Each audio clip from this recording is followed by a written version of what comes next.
Hey guys, thought I would give a quick update on my read through of the Give Yourself Goosebumps series. And I just recently finished books 10 through 12. And the first book I'm talking about is Diary of a Mad Mummy. Now, this was one of, if not my very first Goosebumps books that I've ever read.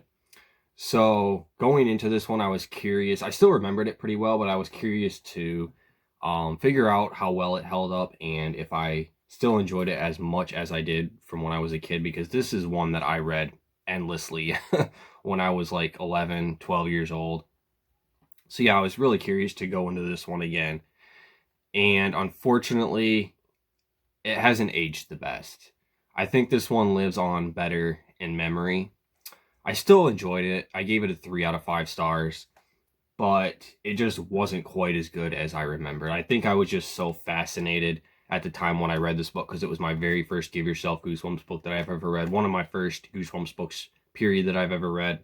So yeah, I have a lot of nostalgia for this one, but not really a whole lot else. So in this book, you go to a museum with your parents and your siblings, and you discover a diary on the floor next to the mummy case, and it's got writing in it, presumably from the mummy, and like some journal entries and stuff. And you get to choose whether or not you want to keep the diary. And one of the story arcs in this book is what happens is you keep the diary and the mummy steals your body. He like switches bodies with you, and then you're in the body of the mummy, and the mummy runs and joins your family, and you have to try to figure out how to switch back bodies and or convince your family in the mummy's body that you're their son. And yeah, you have to like try to figure out how to resolve the whole mess. So that's one of the story arcs. And then another of the story arc is where you're transported to Egypt, and this like the diary that you have with you is a really expensive rare artifact, and there are people trying to get it from you, several different characters, and you have to try to decide whether or not you want to keep it for yourself or maybe give it to one of them, because they're both saying they might be able to help you decode it, or one of them wants to like buy it off you. So yeah, those are like the two main story arcs. And of course, there's a lot of different things that can happen that sort of branch off of those story arcs. It's not all like just a narrow plot like that on each side. There's a lot of different things that happen and branch off of these two story arcs. And yeah, I don't really have a whole lot to say about this one. It was just okay. Like I said, I gave it a 3 out of 5 stars. I enjoyed it. It brought back a lot of memories of reading this when I was a kid, but it's definitely not one of my top favorites currently. And I could see how, like, from a more objective standpoint, this book just isn't one of the best in the series. And someone going into the GYG series for the first time, I wouldn't recommend this as like one of the best or even a good starting point, really. It was just one of the very first Goosebumps books that I've ever read, so it means a lot to me, and it has a really cool cover art as well. So yeah, that's number 10, Diary of a Mad Mummy. As for the two story arcs, I'm not sure which one I preferred more. I think I liked them both about equally. They were both decent. So yeah, it was fun kind of being transported into Egypt and sort of wandering the pyramid. And there's one part where you're kind of like wandering through, I don't really know what to call it, not these like catacombs, but just inside the pyramid a little bit in different tunnels and stuff. And that was kind of neat. And then the story arc 2 was kind of fun, where you're trying to convince your family that you're their son in the mummy's body, and like that was a little bit like intense and had a little bit of emotional stuff to it. So yeah, that was okay, I guess. But yeah, Diary of a Mad Mummy is number 10. Number 11, we have Deep in the Jungle of Doom. And I was pretty excited going into this one because I didn't remember it at all. And I feel like these are the most fun ones for me now, going through and reading all of these books, because the ones that I don't remember at all are the ones that I feel like have the most potential to surprise me or have the most potential to be like new favorites and things like that. And this one, it did surprise me. I really enjoyed this book. I wouldn't say it's a top favorite, but I had a good time with this one. So in this book, you're going on a tour in a South American jungle, and it's like a study tour. It's like not a school thing, but I think they're called the Junior Explorers. It's sort of like a Boy Scout trip or something along those lines. And you and your friend are a bit mischievous and decide to like stray from the group and kind of explore the jungle on your own. And the first choice you come across is you find this like strange looking gargoyle in the jungle, and it comes alive and starts attacking you and your friend. And it's sort of like this, described as this cat gargoyle like creature. And you have to decide whether or not you want to fight it or if you want to run away towards a waterfall. Now, if you decide to fight the creature, you successfully scare it off, and then you come across like some fruit that you eat, and it turns you into this fish creature you see here on the cover. And then you learn that there's a special rare fruit in the jungle called the fireheart fruit, and if you find it and you eat a fireheart fruit, then you will successfully turn back into a human. So you spend the rest of that story arc encountering and trying to get through various dangers and troubles within the jungle and trying to stay alive, all the while looking for this very rare tree called the Fireheart tree so you can turn back into a human again. And it was a very entertaining story arc. I really enjoyed this one. It was a lot of fun. There's a lot of humor in this book, which I like. That's kind of typical. There's humor in most of the GYG books, but I chuckled a few times in this one. I really enjoyed it. And it was fun trying to find that good ending to turn back into a human again. And I did run into a few like bad endings first before I found it. Usually I'm pretty good, just from having read these all throughout my childhood. I'm pretty good at finding that one good ending and like knowing what choices to make based on like Stein's logic and that sort of thing. But I did run into a few bad endings first with this one. And then the other story arc is also really fun, and I enjoyed it. And it is where, when you run into the waterfall, you discover a series of caves and like tunnels and catacombs inside of this mountain. And you come across these sort of cave creatures, and their king sets this task upon you where you have to find 3 pieces of gold inside the mountain, and he'll let you go. And if you and your friend don't find these 3 pieces of gold to bring to him, then he's going to make you his slaves for eternity. So, yeah, this story arc was also really fun. You're kind of wandering around the mountain, and there's different parts and sections to it, and you just have to find these pieces of gold to bring back to him. And there's quite a few like intersecting paths too in this story arc.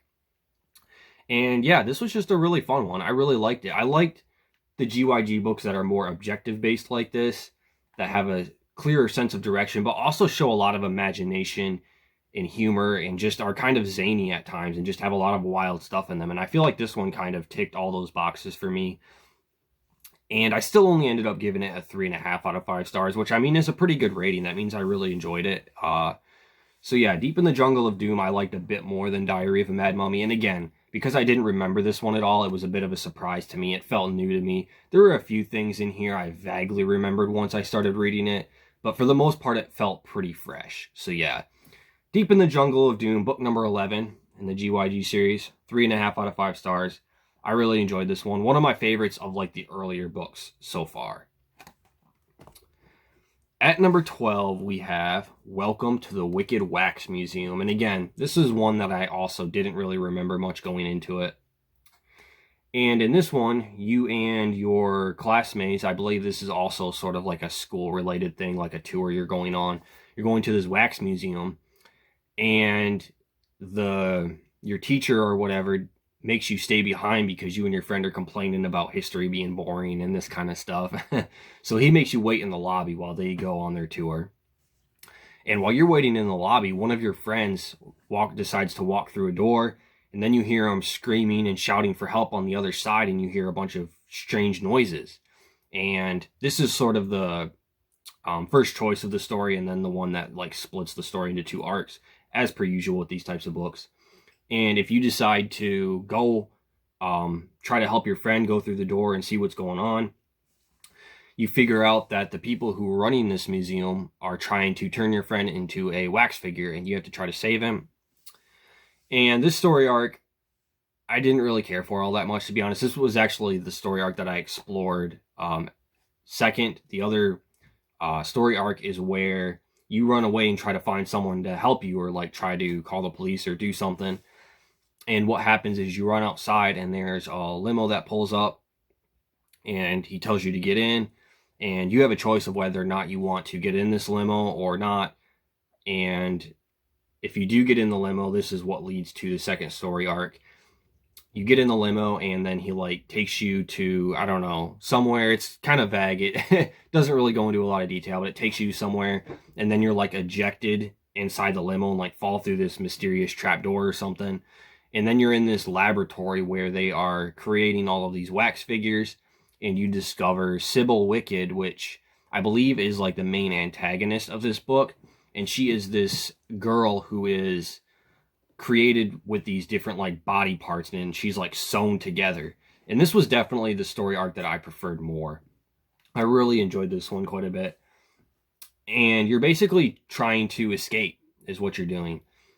And she makes it clear that she wants to like cut up you and your friend so she can have different body parts and like create this new face for herself, because she's, you know, deformed and ugly and just comprised of these different like wax body parts and stuff.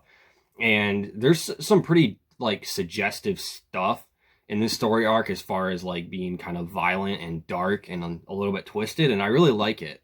So there's one sequence. I don't want to spoil too much, but I will tell you this one sequence. There is one scene in this story arc where you and your friend go into this room, and there's like all of these wax, like, actually I'm gonna assume they're wax body parts hanging from the ceiling. And it's kind of messed up. I really enjoyed it. I thought it was really cool. And yeah, this story arc I just thought was quite a bit better. I like this one. Unfortunately, apart from like a few really cool scenes like the one I mentioned, this book just was not very memorable.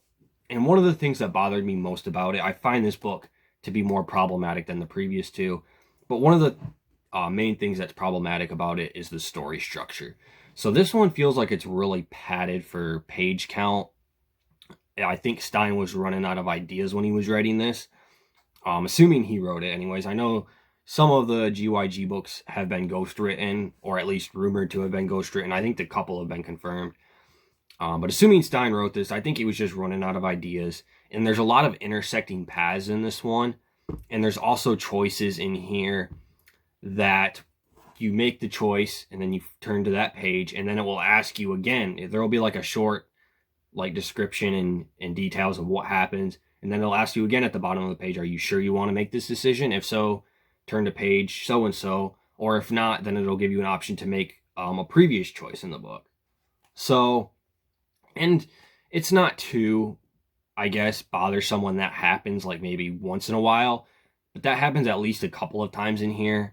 And it really just doesn't add anything to the book. I feel like it's just there to add page count.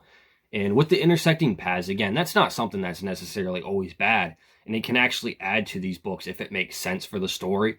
But there's a couple of examples in here where it doesn't make sense. I feel like it's just there to, I don't know, to try to add page count or just serve as filler. So yeah. And there's also another complaint I have with it. There's also quite a few choices in here that are dependent upon chance. And I've talked about this before in my previous GYG videos. If the book does it like once, it's not a big deal. I can brush it off. But if it does it more than once, I feel like it's worthy of noting. And it just takes away from the fun of it. It's no fun making a choice that tells you to flip a coin and turn to whatever page, depending on if the coin lands on heads or tails, or to make a choice depending on like what day of the week you're reading the book. Just those sorts of choices. They just kind of take the fun out of it. So yeah, this one had at least 3 or 4 choices like that are dependent upon luck or chance. So yeah, because this book was a bit more problematic and it really only had the one story arc that I liked, I gave this one a 2.5 out of 5 stars, which is not necessarily a bad rating. Don't get me wrong. I still enjoyed it. 2.5 stars doesn't mean it's terrible or anything like that. It just wasn't quite as good as these other two. So yeah, that was Welcome to the Wicked Wax Museum. It was okay. Definitely not one I would go out of my way to recommend, and it probably won't be anywhere near my top 20 list whenever I finish this read through. But yeah, it was still okay. I enjoyed some of it. But that is it. Those are the 3 Give Yourself Goosebumps books that I read recently. And that's all I have for today, guys. Let me know your thoughts on these books if you've read them.